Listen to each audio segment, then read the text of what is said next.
इस independence day pocket FM लेकर आ रहा है कुछ ऐसी कहानियां जहां देशभक्ति सिर्फ लफ्जों में नहीं कर्म में दिखती है। जिन्होंने अपनी ताकत, अपनी हिम्मत और अपनी जिद से देश की रक्षा को अपना फर्ज बना लिया। आज आप लोगों का सबसे बड़ा टेस्ट होगा। बहुत सालों से ये टेस्ट कोई भी पास नहीं कर पाया है। बहुत उम्मीदों के साथ आई हूं मैं इस बैच के लिए। जो भी मेरी इस उम्मीद पे खरा उतरेगा उसे स्पेशल कमांडर बनने का मौका मिलेगा। Yes ma'am. आप लोगों को वो लकड़ी का बोर्ड दिखाई दे रहा है, उसके बीचों बीच एक ब्लैक कलर का डॉट है। उस ब्लैक डॉट पे निशाना लगाना है आप लोगों को। जो निशाना लगा लेगा वो टेस्ट पास कर लेगा। मैम, मैं लगाऊंगा निशाना। मैं यहाँ का बेस्ट निशानेबाज हूँ और मुझे पूरा यकीन है ये टास्क मैं ही जीतूंगा। वो तो निशाना लगाने के बाद ही पता चलेगा। ये सुनकर धीरज तनकर खड़ा हो गया। उसे यकीन था कि स्पेशल कमांडर तो वही बनने वाला था। धीरज ने आगे जाकर निशाना साधा, लेकिन उसकी गोली रेड डॉट तो दूर उस लकड़ी के बोर्ड तक पर नहीं लग पाई। बहुत उम्मीद थी मुझे इस बैच से, लेकिन हर साल की तरह इस साल भी ये टेस्ट कोई पास नहीं कर पाया। जाइए जाके अपने पोजीशन पे खड़े हो जाइए। अब हर कोई समझ चुका था कि ये किसी के बस की बात नहीं थी। Anyone else? मैम सर, क्या मैं एक बार ट्राई कर सकता हूँ विद योर परमिशन? ये क्या, यहाँ चाकू चम्मच चलाने की बात नहीं चल रही है। तू जाके सब्जियां काट। धीरज ने विक्रम से ये कहा तो हर कोई दबे मुंह हंसने लगा। शांत हो जाइए। तुम ट्राई कर सकते हो जवान। मैडम, ये सिर्फ टाइम पास कर रहे हैं। उसने कभी बंदूक ही नहीं उठाई। निशाना लगाना तो बहुत दूर की बात। देखिए, ये भी इस बैच का हिस्सा है। मुझे पता है ये कुछ नहीं कर पाएगा, पर इसको मौका देना मेरा फर्ज है। Thank you ma'am.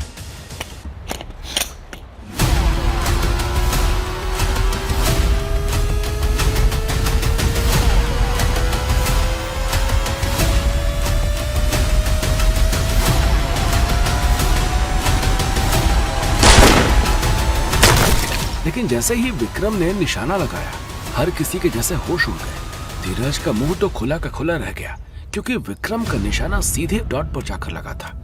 वहीं ये देखकर मेजर साक्षी और कमांडर के भी होश उड़ गए थे। ये बावर्ची ऐसे कैसे कर सकता है? तुमने आज तक बंदूक तक नहीं उठाई ना, फिर इतना सटीक निशाना कैसे लगा सकते हो? क्या है तुम्हारी सच्चाई? क्या छुपा रहे हो हमसे? Tell me.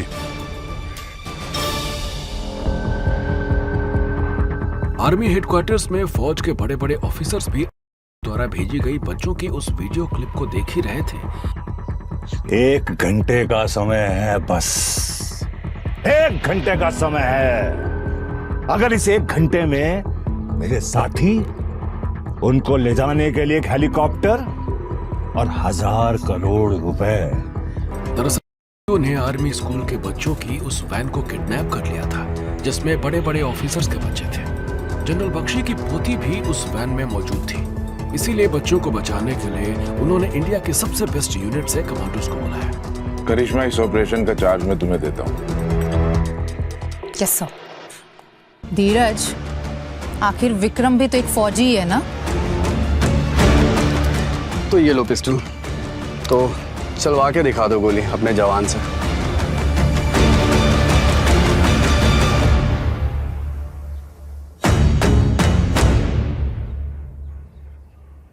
धीरज ने अपने पिस्टल विक्रम के सामने डाली तो उसकी गर्दन शर्म से झुक गई, क्योंकि उसे पिस्टल चलाना आता ही नहीं था।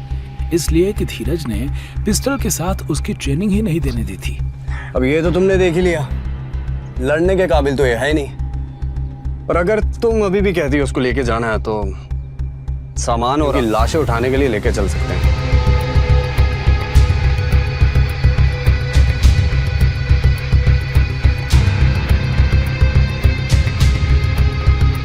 और फिर बेस्ट कमांडो की टीम में हेल्पर के लिए विक्रम को शामिल कर लिया गया।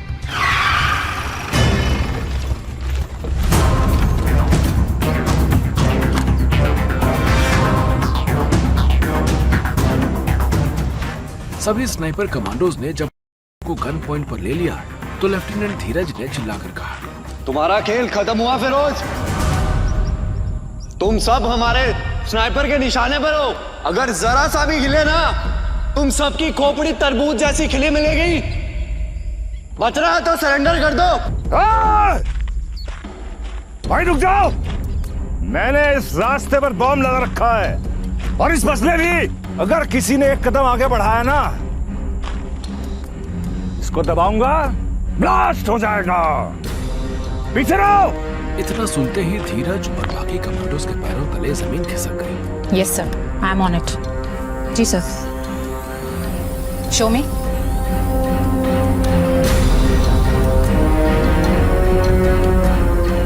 सर, ड्रोन से देख पा रही हूँ कि 3 से 4 होने की आशंका है। करिश्मा, देश के टॉप ऑफिसर्स के बच्चों की जान दांव पर लगी है।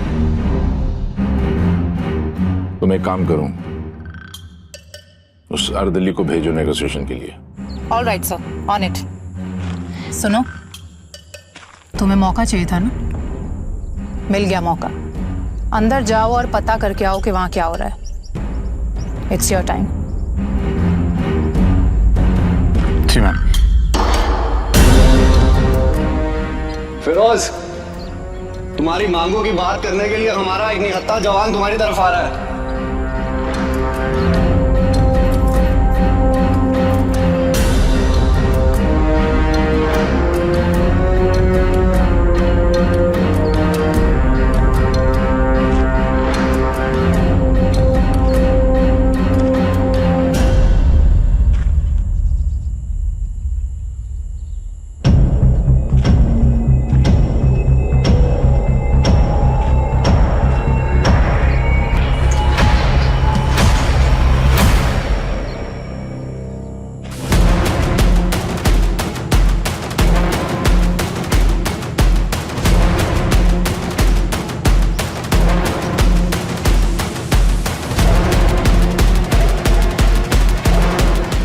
और उस खूंखार आतंकी फिरोज ने जैसे ही विक्रम का चेहरा देखा तो उसके पैर कपकपाने लगे।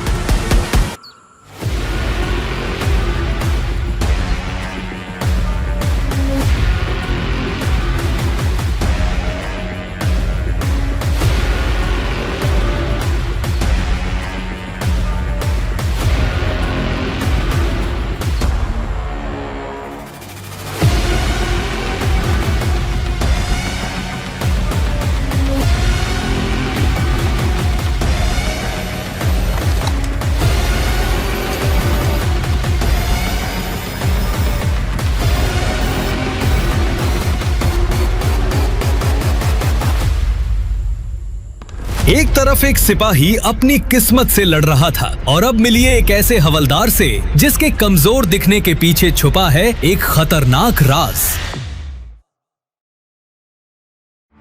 500 लोगों की जान खतरे में है। तुम 2 टके के हवलदार हो, तुम कुछ भी नहीं कर सकते। कबीर एक मामूली सा हवलदार था जिसकी नई नई पोस्टिंग दिल्ली क्राइम ब्रांच में हुई थी। पहले ही दिन दिल्ली शहर में सबसे बड़ा क्राइम हो गया था। देखो, मुझे वहाँ लेकर चलो, शायद मैं मदद कर सकता हूँ। तू क्या मदद कर सकता है? अपनी बॉडी देखिए, मच्छर से भी कमजोर है तू। गुंडों ने एक हाथ मार दिया तो सारी हड्डियां टूट जाएंगी। निखिल ने कबीर को एक जोर का धक्का दिया और वो जमीन पर गिर पड़ा। एक हल्के से धक्के में तू जमीन पर गिर गया और तू वहाँ इतने सारे गुंडों का सामना करेगा। जैसे ही वो क्राइम स्पॉट पर पहुँचे, मेरी बेटी को कुछ हो गया तो मैं खुद को कभी माफ नहीं कर पाऊंगा। और तभी 2 गुंडे बाहर आए जिनके हाथों में बड़ी बड़ी बंदूकें थी। हमारे बॉस का ऑर्डर है कि 5 मिनट के अंदर 500 करोड़ पहुंच जाने चाहिए, वरना सबसे पहली गोली चलेगी नहीं। कमिश्नर की बेटी पे आपके आगे हाथ जोड़ता हूं। कमिश्नर सर, कोई जरूरत नहीं है इन मामूली गुंडों के आगे हाथ जोड़ने की। कबीर की बात सुनकर गुंडों को और भी गुस्सा आ गया और उन्होंने एक जोर की लात कबीर को मारी। अगर दोबारा मुंह खोला तो सच में कमिश्नर की बेटी को गोली मार देंगे। नहीं नहीं, तुम ऐसा मत करना, मैं 500 करोड़ का बंदोबस्त करता हूँ। मगर सर। ओ कौड़ी के हवलदार, तेरी जुबान तेरी औकात से ज्यादा चल रही है। एक बार ये मुसीबत खत्म होने दे, तुझे मैं जूटी मार मार के सस्पेंड करूंगा। उसने अपनी जेब से एक लॉकेट निकाला और गुंडों को देते हुए कहा, एक बार अपने बॉस को बस ये लॉकेट दिखा दो। गुंडे जैसे ही अपने बॉस के पास गए और उन्होंने उसे वो लॉकेट दिखाया, गुंडों का बॉस कांपने लगा। ये कहाँ से आया तुम्हारे पास? ये लॉकेट तो सिर्फ एक ही आदमी के पास है, और अगर वो यहाँ आ गया तो हम सब कहीं के नहीं रहेंगे। मगर बॉस, वो तो बाहर ही खड़ा है और हमने उसे एक लात भी मारी। वो तो बहुत ही कमजोर है। अरे बेवकूफों, तुमने ये क्या कर दिया? अब हम सब बर्बाद हो जाएंगे। कबीर भाई कोई मामूली आदमी नहीं है, वो आग है जिसे हाथ लगाने से हर कोई जल जाता है। अब हमको कबीर भाई से कोई नहीं बचा सकता। आखिर ऐसा क्या राज छिपा था उस लॉकेट में? क्यों एक मामूली से हवलदार का नाम सुनकर कांपने लगा था उन गुंडों का बॉस? कबीर की सच्चाई जानकर उड़ जाएंगे आपके भी होश। मिलिट्री हॉस्पिटल के इमरजेंसी रूम में वहाँ के 5 बेहतरीन डॉक्टर्स एक जवान को बचाने में लगे हुए थे। उस जवान का पूरा शरीर सुइयों से भरा हुआ था और वो खून से सना हुआ था। कंप्यूटर पर तो वो जवान जिंदा दिखाई दे रहा था, लेकिन देखने में ऐसा लग रहा था जैसे उसकी आंखों से जान चली गई हो। 2 घंटे के लंबे इंतजार के बाद आखिरकार ऑपरेशन थिएटर का गेट खुला। क्या वो ठीक है? हाँ, हमने उसे बचा लिया, लेकिन उन फौजियों के टीम इंस्ट्रक्टर को लगा कि बात कुछ और है। वो पूरी तरह से ठीक तो हो जाएगा ना? उसके शरीर की चोटों की तो ज्यादा दिक्कत नहीं है, लेकिन जो केमिकल उसको लड़ाई के टाइम पर दिया गया था वो खतरनाक है, और ऐसा हमने पहली बार देखा है। ये डिफेक्टिव केमिकल कैटेगरी में आती है। इसको बचाने में जो देरी हुई है उसकी वजह से ये केमिकल उसके ब्लड में मिल गया है। डॉक्टर की बात सुनकर दोनों फौजी सुन्न पड़ गए। क्या इसका असर उसकी ताकत और परफॉर्मेंस पर पड़ेगा? इसका असर घातक भी हो सकता है। देश के ऐसे जाबाज के साथ इस तरह की घटना होना वाकई हैरान करता है, डॉक्टर ने निराश होकर कहा। दोनों फौजियों के चेहरे पर 12 बजे हुए थे। तभी एक फौजी ने अपना आपा खो दिया और जोर से दीवार पर अपना हाथ दे मारा। टीम इंस्ट्रक्टर ने उसका कॉलर पकड़ लिया और उससे कहा, मैंने तुम्हें ये कितनी बार कहा है कि कबीर की ऑर्डर बिना सवाल किए मान लिया करो। Follow orders. मुझे बिल्कुल नहीं पता था कि वहाँ कुछ लोग जिंदा बचे हैं। इसी बीच चेयर पर बैठे सीनियर ऑफिसर ने पूछा, आखिर वहाँ हुआ क्या था? बताओ मुझे।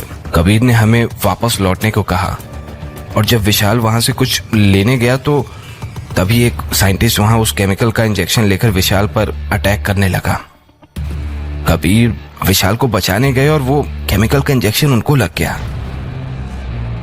इस गिल्ट के साथ कैसे रह पाओगे तुम? मैं बस कबीर को ठीक देखना चाहता हूँ। विशाल को सिर्फ कबीर की चिंता थी। क्या वो अभी भी मिलिट्री इंटेलिजेंस ब्यूरो ज्वाइन कर सकता है? डॉक्टर की माने तो कबीर अब फिजिकली उतना काबिल नहीं है, और तुम तो जानते ही हो कि मिलिट्री इंटेलिजेंस ब्यूरो में हम सिर्फ बेस्ट ऑफ बेस्ट को ही लेते हैं। और तुमने तो 3 लोगों का नाम दिया था ना मिलिट्री इंटेलिजेंस ब्यूरो के लिए। उनमें से 2 मिशन पास कर चुके हैं, तो उनका मिलिट्री इंटेलिजेंस ब्यूरो में जाना तय है। टीम इंस्ट्रक्टर सीनियर ऑफिसर की बात से खास खुश नहीं था। उसी वक्त विशाल इनकी सारी बातें सुन रहा था। वो रो पड़ा। दूसरा फौजी भी इस बात को समझ गया था। वो कबीर को कंबल उठाते हुए उसी के बगल में बैठ गया। उसके पास कहने को कुछ था ही नहीं। अगले दिन कबीर फिजिकल एग्जामिनेशन रूम के बाहर अपने रिजल्ट का इंतजार कर रहा था। वो चुपचाप अपना पसीना पोंछ रहा था। विशाल भी उसी के साथ शांत खड़ा था। क्या होगा अगर रिजल्ट की वजह से तीनों अलग हो गए? इन 3 लोगों की टोली आर्मी की ज्वाइनिंग के पहले दिन से ही थी। अगर कबीर चला गया तो कुछ भी पहले जैसा नहीं होगा।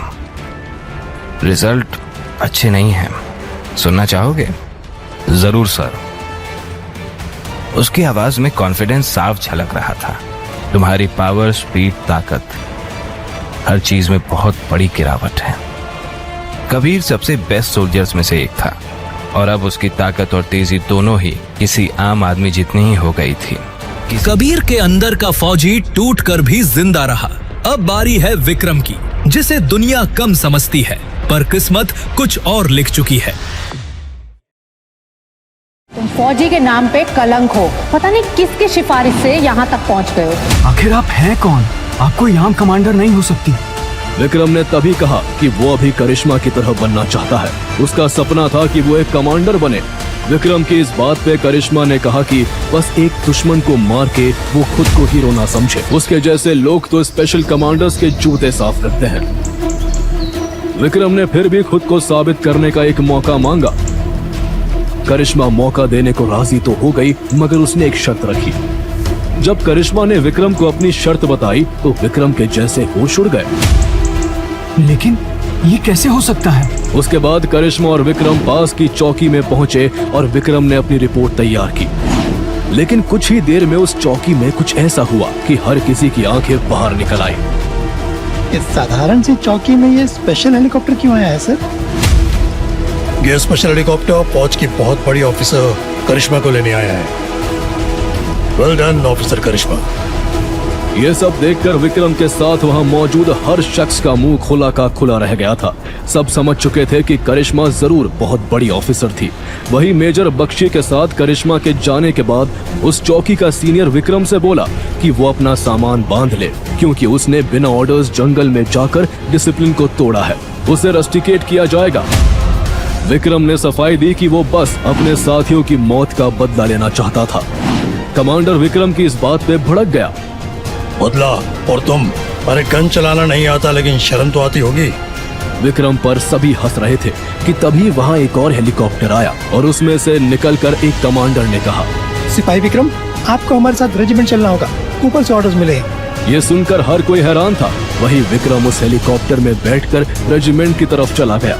वो नहीं जानता था कि आगे उसकी जिंदगी एक बहुत बड़ा मोड़ लेने वाली थी। इस रेजिमेंट में तुम्हारा स्वागत है विक्रम। यहाँ तुम्हें ट्रेनिंग के सारे पड़ाव पूरे करने होंगे। करिश्मा के कहने पर तुम्हें यहाँ ट्रेनिंग करने का मौका मिल रहा है।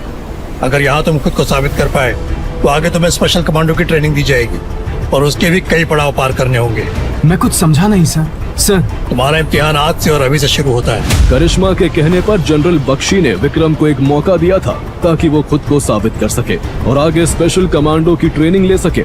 लेकिन इन सब के लिए विक्रम को कई पड़ाव पार करने होंगे। विक्रम ने जनरल बख्शी को सल्यूट किया और कहा कि वो तैयार है। जनरल ने विक्रम को बताया कि उसका इम्तिहान आज और अभी से शुरू होता है। मेजर बख्शी तो ये कहकर वहां से चले गए, लेकिन विक्रम के साथ ट्रेनिंग ग्राउंड पर जो हुआ उसने सबके होश उड़ा कर रख दिए। ओह, तो तुम यहाँ मेरे जवानों के साथ ट्रेनिंग लोगे? सर, मैं भी इन सभी जवानों की तरह ट्रेन होना चाहता हूँ और आगे स्पेशल कमांडर बनने के लिए जाना चाहता हूँ। क्या स्पेशल कमांडर? अबे यहाँ का सिर्फ बेस्ट कैंडिडेट वहाँ के लिए सिलेक्ट होता है और तुम्हारी औकात उतनी नहीं है। सर, ये आप क्या कह रहे हैं? कमांडर ने कहा कि उसे पता चल गया है कि विक्रम को गन तक चलानी नहीं आती। वो बस सिफारिश के दम पर यहाँ तक आया है। Shut up! अब से तुम यहाँ सिर्फ बावर्ची का काम करोगे, समझे? विक्रम के पास अपने सीनियर का ऑर्डर मानने के अलावा कोई चारा नहीं था। विक्रम के साथी हमेशा उसका मजाक उड़ाते। अरे हमारे कमांडर को तो देखो, आलू छील रहा है बेचारा। विक्रम चुपचाप हर किसी के ताने सुनता। उसे ट्रेनिंग करना तो दूर, ट्रेनिंग ग्राउंड पर भी जाने की इजाजत नहीं थी। तभी एक दिन उसके कानों में एक जानी पहचानी आवाज आई। यही है तेरी औकात, समझा?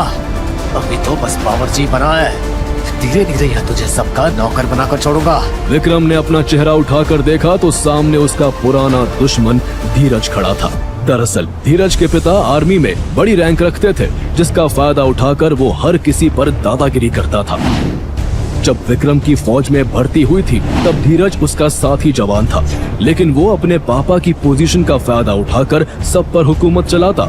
एक दिन उसने विक्रम से अपने जूते साफ करने को कहा, लेकिन विक्रम के मना करने पर न सिर्फ उसने विक्रम को मारने की कोशिश की, बल्कि अपने पापा से कहकर उसकी पोस्टिंग बिना ट्रेनिंग किए जंगल की एक चौकी पर करवा दी थी। पिछली बार तो तुमने मुझे ट्रेनिंग लेने नहीं दी थी, लेकिन इस बार मैं स्पेशल कमांडर बनकर रहूंगा, समझे? अबे, कमांडर की स्पेलिंग भी आती है तुझे? और दुश्मनों के सामने क्या धनिया काटेगा तू?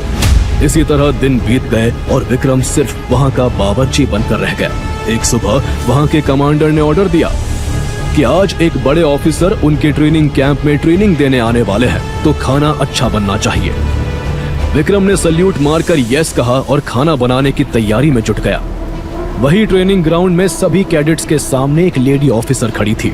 मैं मेजर साक्षी हूँ और यहाँ तुम लोगों का सबसे बड़ा टेस्ट होगा। Are you ready cadets? ये थे वो वीर जिन्होंने अपनी पूरी ताकत, हिम्मत और जज्बे से देश के लिए लड़ना चुना। इनकी ऐसी ही और बहादुरी की पूरी कहानियां सुनने के लिए डिस्क्रिप्शन में दिए गए लिंक पर क्लिक करके डाउनलोड कीजिए पॉकेट FM ऐप।